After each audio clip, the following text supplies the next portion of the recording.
Have you ever wondered which were the most beautiful, most iconic, and most forgotten European cars of the 1970s? Today we're traveling back to a decade where design was pure art, and every automobile carried an identity that no longer exists.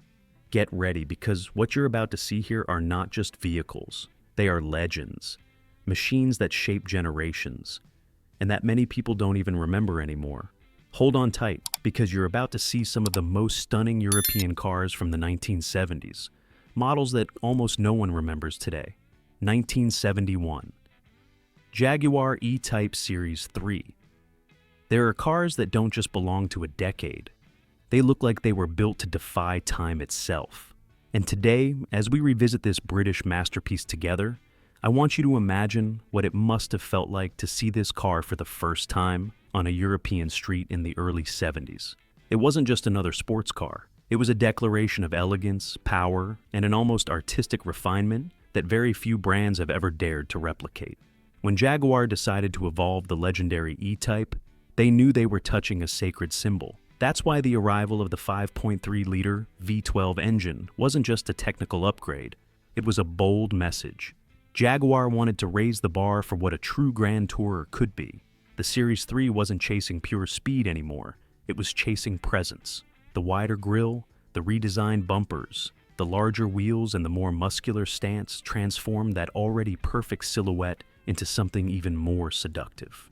Many purists complained about the changes, but anyone who sat behind the wheel knew they were facing a very different creature. The V12 delivered a hypnotic smoothness, a continuous surge of power that made every trip feel more like a sensory experience than a mechanical one. It was a car that didn't vibrate much, but it stirred emotions in a way few others could. And if you close your eyes for a second, you can almost hear that deep, mellow rumble, an engine that made the asphalt tremble without ever raising its voice. This model was born at a time when Jaguar was trying to recover from a difficult period. The V12 project had originally been conceived for Le Mans, but when the plan fell through, Jaguar found a masterful way to repurpose it. It was a risky decision, but that risk turned the Series 3 into the first E-Type with a truly majestic heart. Today, the Jaguar E-Type Series 3 has become a treasure among collectors. Its value easily exceeds $90,000 in good condition, climbing far higher for properly restored examples or those with pristine provenance. 1974. Lamborghini Countach. The moment you say the name Countach, you can almost feel the heartbeat of anyone who lived through the 1970s suddenly speed up. This wasn't a car created to please. This was a car created to break rules, to provoke, to show the world that the future could take shape in something sharp, low, and absolutely radical. When it appeared in 1974, many people didn't understand what they were looking at. It didn't look like a car of its time. It looked like a prototype that had escaped from a futuristic design studio. Its wedge-shaped lines, impossibly low stance, and those now famous scissor doors gave birth to a new kind of desire, one collectors are still fighting over today.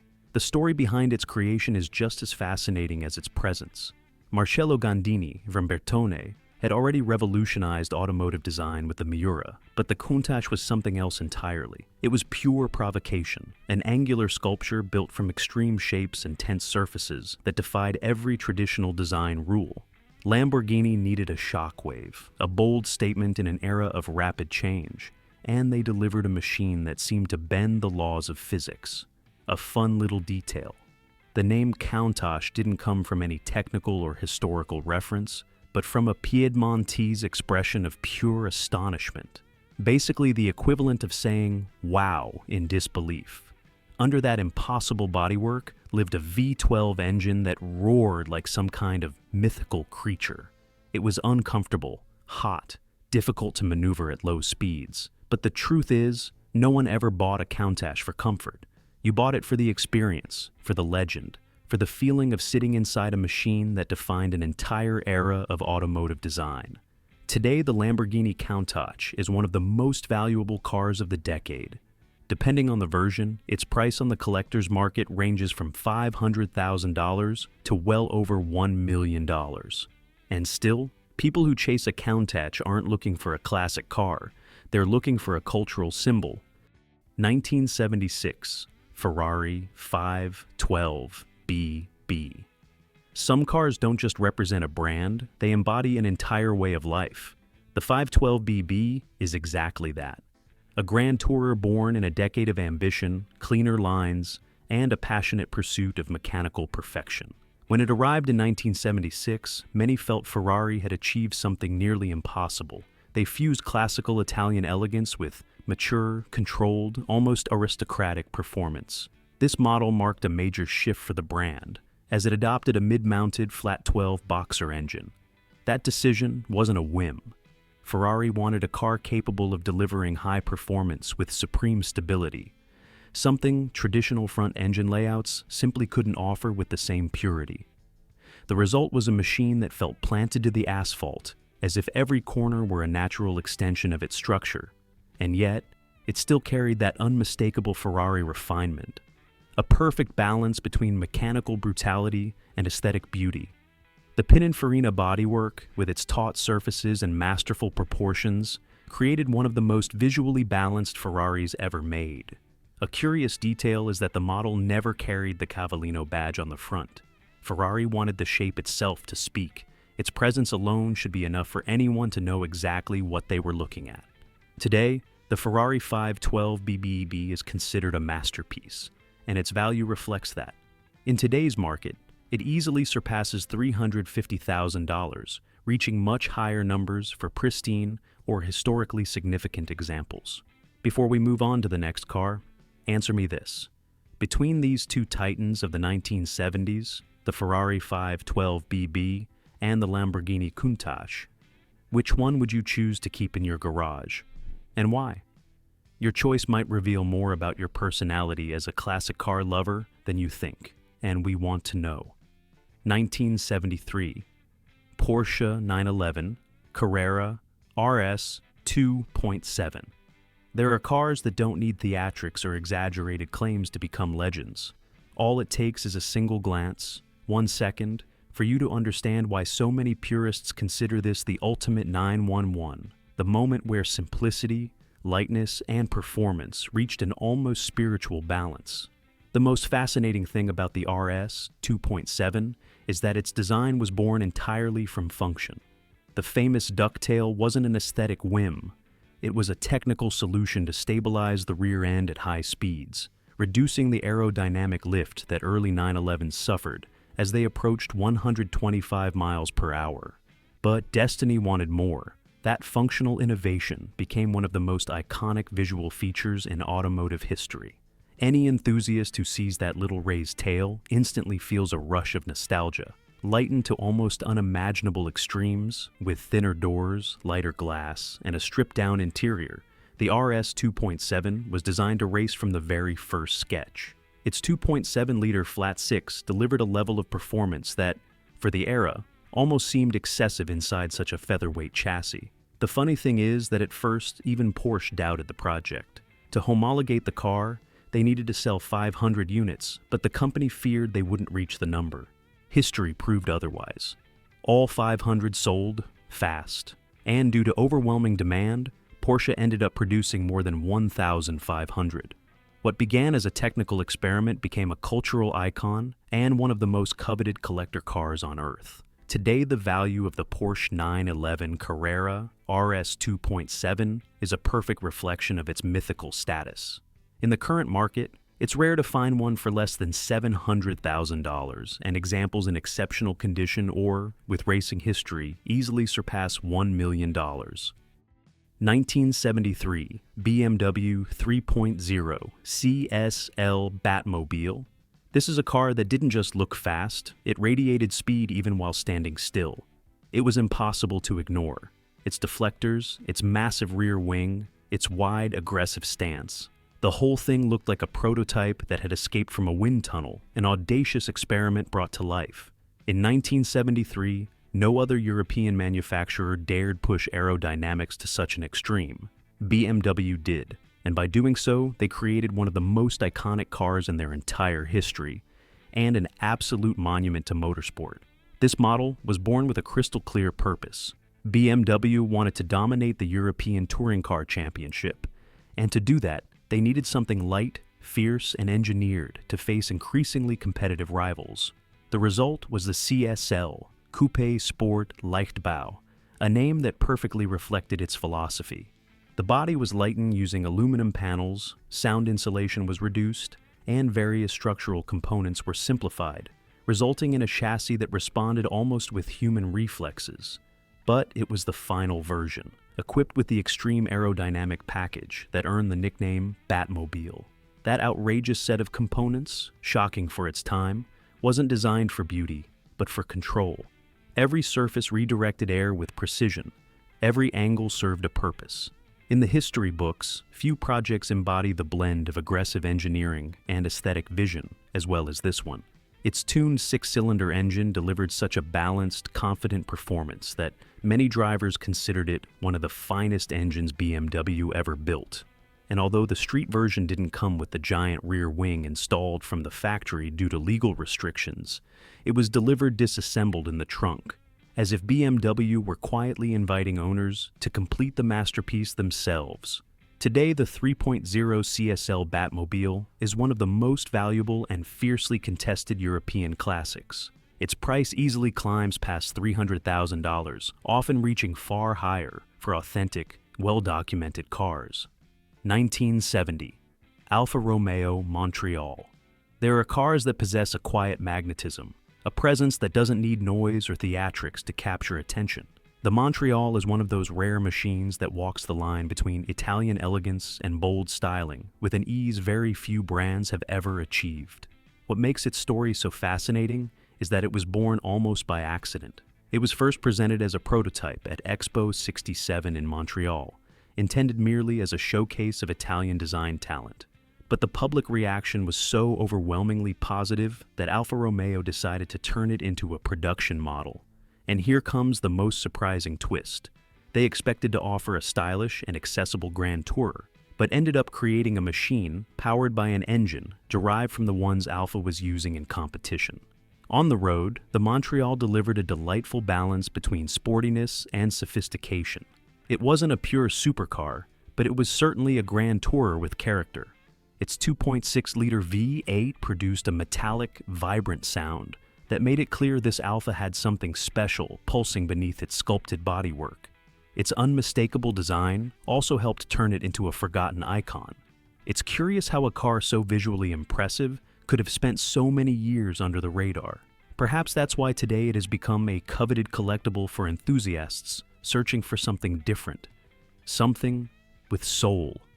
Its current market value can easily exceed $80,000, and well-preserved or fully restored examples command significantly higher prices due to their rarity and the growing appreciation for 1970s Italian classics.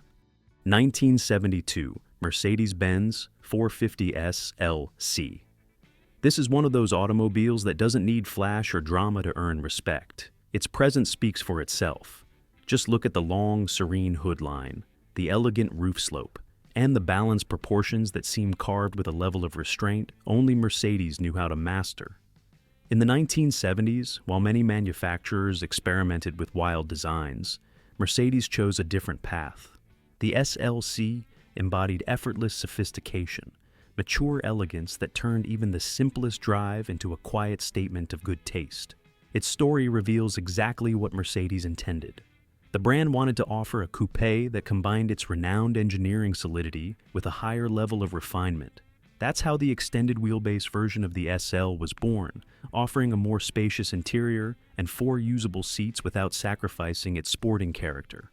The 4.5-liter V8 wasn't designed to impress with brute force, but with smoothness. This was a car meant to cross long distances with a serenity that made you forget the actual speed at which you were traveling. Every acceleration felt like a calm conversation between the driver and the machine. Here's an interesting detail. In its day, the 450 SLC wasn't considered extravagant. It was the choice of those who preferred quiet elegance over ostentation. Over the years, that very quality became its greatest virtue. Today, many enthusiasts regard it as one of the last true classic Mercedes models to embody that perfect blend of understated luxury and impeccable engineering. In today's market, the 450 SLC has become a highly appreciated classic. Its value varies depending on condition, but well-preserved examples frequently exceed $40,000. 1970 Citroen SM. In 1970, there was nothing on European roads that even remotely resembled this machine. Its sharp, fluid, almost organic silhouette made it look more like an aerodynamic object than a traditional automobile. The covered front end, with 6 headlights hidden behind a single glass panel, gave it a hypnotic, almost alien stare, as if the car's gaze followed you as it passed. And that mix of refined French elegance with Maserati's mechanical muscle created an identity so unique that it defies classification and is even harder to forget. The story of its creation is one of the most fascinating in the industry. Citroën had purchased Maserati with the intention of equipping future models with more sophisticated engines. The SM was the very first to benefit from this alliance, receiving an Italian V6 that infused the car with a subtle sporting character, atop a truly revolutionary chassis. High-drop pneumatic suspension, high-pressure variable power steering, and a braking system that felt almost as if it reacted to your breathing. The SM was designed to be a different kind of grand tourer, more intellectual than visceral. It didn't try to attract attention through noise or aggression, but through refinement. On the highway, it floated over the pavement with an almost unreal level of stability thanks to its aerodynamic shape and self-leveling suspension. One particularly unusual detail was the Diravi steering system, which allowed you to turn the wheel with a single finger at low speeds, yet tightened dramatically as speed increased. That sense of total, almost telepathic control is one of the most unforgettable sensations described by those who have driven it. Despite its brilliance, the SM suffered from its technical complexity and the oil crisis, which dramatically limited its reach. Today, its value hovers around $70,000, though pristine examples can fetch significantly more as historical recognition continues to grow. 1970 Renault Alpine, a 110. This is one of those automobiles that proves greatness doesn't always require brute force. Sometimes all it takes is lightness, balance, and a personality so alive it feels like it beats beneath the bodywork. When it first appeared, this small French sports car surprised everyone. Its low, almost delicate figure hid a ferocious agility that would turn it into a true European racing legend. Looking at it is like witnessing the purest form of lightweight design, smooth lines, compact proportions, and a visual harmony that few cars of its era were able to achieve. Its history is one of the most admired among rally enthusiasts. Alpine didn't have the budget or resources of the automotive giants, but it did have a clear vision: build a car so light that it could neutralize the superior power of its rivals. The tubular chassis combined with a fiberglass body reduced the weight to levels that seemed almost absurd for a sports car. Mounted on this featherweight structure was a 1.6-liter engine, which, although modest in numbers, became explosive thanks to its outstanding power-to-weight ratio. The A110 didn't simply drive, it danced. In tight corners, it felt as though it anticipated the driver's next move, as if the two shared a common instinct. A fascinating detail is that its worldwide fame came almost unexpectedly. In 1973, the A110 won the first ever World Rally Championship, defeating far larger and more powerful brands. Its success wasn't based on raw horsepower, but on extreme precision and a rear-wheel drive setup that turned every mountain stage into a spectacle. Today, the Alpine A110 has become a highly coveted collectible. Prices vary depending on condition, but it's common to see them exceed $150,000, with authentic competition units reaching much higher figures. 1976 Lotus Esprit S1. The story of its creation carries enormous weight in its identity. Giorgetto Giugiaro, the designer responsible for its look, set out to introduce what he called the polygonal style, an aesthetic language that broke away from traditional curves and embraced sharp angles, clean edges, and visually provocative proportions. Lotus, true to its philosophy of technical simplicity, wanted a car that was light, surgically precise in corners, and engineered with obsessive focus. The Esprit S1 became the perfect blend of sculptural bodywork and minimalist engineering. Unlike the muscular sports cars of its era, the Esprit wasn't built to impress with brute power, but with precision. From behind the wheel, the Esprit S1 delivered an intense, highly communicative driving experience. Thanks to its extremely low weight and its meticulously tuned chassis, the car felt glued to the asphalt, almost as if it anticipated every turn before the driver did. It wasn't the most powerful machine of the decade, but it was certainly one of the most thrilling. Its four-cylinder engine delivered quick, responsive acceleration, while the cabin, almost Spartan in its simplicity, reinforced the feeling that this wasn't a car designed for luxury. It was designed for the driver. One fascinating detail is how its popularity exploded thanks to Hollywood. In 1977, the Esprit S1 appeared in the James Bond film The Spy Who Loved Me, starring in one of the most iconic scenes in the history of the franchise, transforming into a submarine. That moment didn't just impress audiences, it cemented the Esprit's image as a futuristic object, something that blurred the lines between real engineering and cinematic fantasy. Today, the Lotus Esprit S1 is a highly sought-after classic, especially because of its cultural significance. Depending on its condition, its price can easily exceed $100,000, and units connected to the production of the Bond film can reach far higher figures. And that brings us to the end of our journey through some of the most beautiful, surprising, and overlooked European cars of the 1970s. But before you go, I want you to be part of this ending. Let me ask you something that could spark a great discussion in our community. If you could choose only one of the cars we featured today to keep in your garage, which one would it be and why? Don't leave without answering. Your opinion can inspire others, awaken memories, and even ignite some unforgettable debates.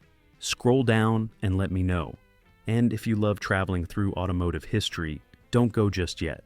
I'm leaving you another video that I know will blow your mind, about the rarest cars of the 1950s, models almost nobody remembers today.